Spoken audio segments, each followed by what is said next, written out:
Spoštovane občanke, spoštovani občani, cenjeni župan, kolega državni svetnik David Klobasa, občinski svetniki, občinske svetnice, županje in župani okoliških občin, visoki gostje, predstavniki društev, zavodov in drugih javnih institucij, gospe in gospodje, en lep dober dan oziroma kar dober večer.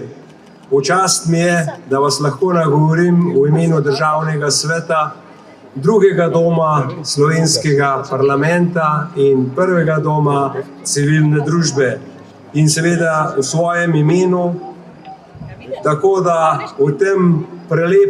na tem prelepem trgu Svete Trojice, ki se je tako svojo podobo kot svojim imenom usidrala v življenje občank in občanov, dotakne pa se tudi vsakega obiskovalca. Občinski praznik praznujete 17.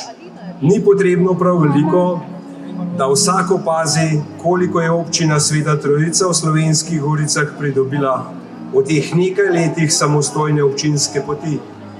V Državnem svetu sodimo, da je bila reforma lokalne samouprave v smeri manjših občin korak v pravo smer. Male občine so v letih od ustanovitve pa do danes postale pomemben nosilec razvoja.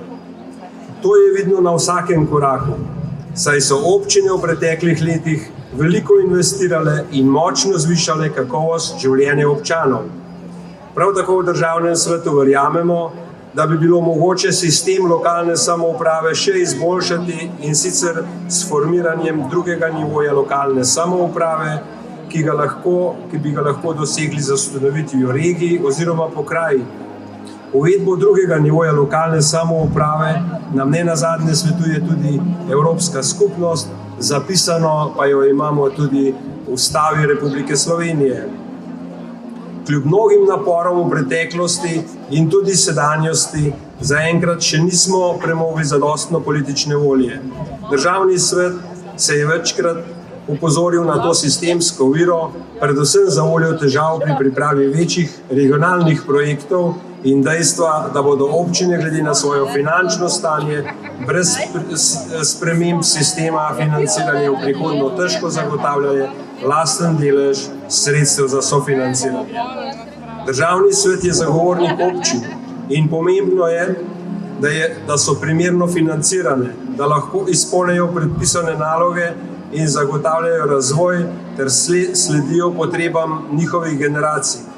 Poleg zadostnih sredstev pa je pomembno tudi vizionarstvo, razumevanje, posluh in drznost župana, občinskih svetnikov in svetnic in seveda občinske uprave.